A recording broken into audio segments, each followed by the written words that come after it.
Planning to introduce tough new laws on surrogacy following the case of a baby allegedly abandoned because he had Down syndrome. Yes, the couple in question say they didn't know about the boy and claim they only ever saw his twin sister.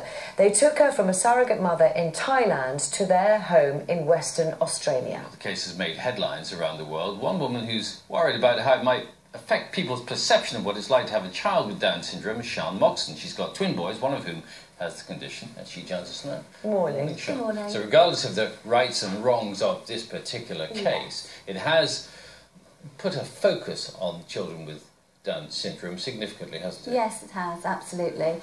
When I saw the story at the end of last week, I would never judge anybody, I'll say that straight up front, but I just felt absolutely horrified for the family, for the children, really, the twins being separated, and also for the parents, because I think they are going to miss out on such a lot. The Australian parents. The Australian parents in having a child with such a condition, or with any disability, actually.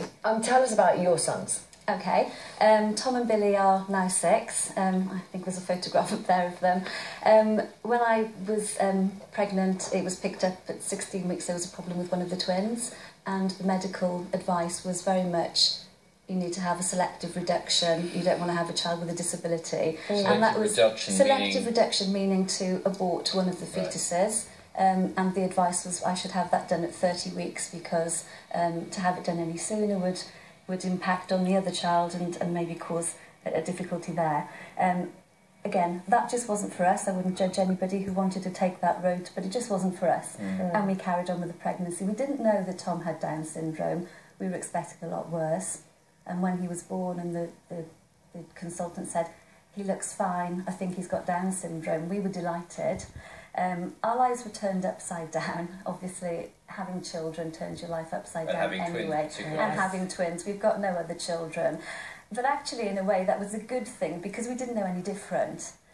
But nobody gives you a book, nobody gives you a manual. Well, in fact, in the hospital, they did give me a leaflet on Down syndrome and, you know, to read that. But that was really it. I had to, you know, parents just have to find out all the information for themselves. But, parents of Down syndrome children often say that as well as bringing complications, it also actually brings great joy because they are very special kids, aren't they? Absolutely. I mean, they're both special, but Tom is the most wonderful little boy. He's got a fantastic personality. He's outside now. He's been charming all of the people he's met this morning. He is funny.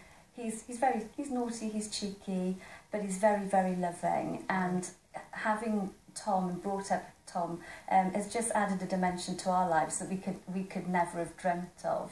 It's a very humbling experience as well. You know, you learn as you're going along what to do, and as I say, there's no right or wrong. I don't know if we're doing it properly, but you just have to feel your way as you go along because there is nobody there to say, well, this is what you have to do.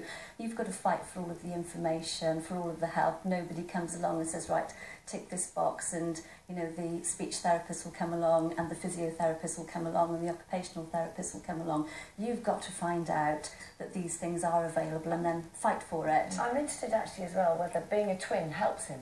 Oh, yes, it does. He's got a role model, so he copies his brother in everything, which sometimes is a good thing, sometimes it's not quite so good because his brother can be a little bit tricky at times. But yes, he's got something to aspire to all the time, and I've got nothing to compare it with, but I do feel that Tom's development has progressed in a way that it never would have done had he not had his twin brother there to copy. So even things like when he first started to walk, there was an incentive to get up on his feet and move around, because if he didn't, then Billy would have all the toys. So he'd have to find a way of dealing with it, which, you know, is a bit challenging as a parent because you don't want to sort of see what's going on. But particularly cute in the Thai case where the twins have been separated and that development that they might have had. They'll miss out on that. It's very, very sad.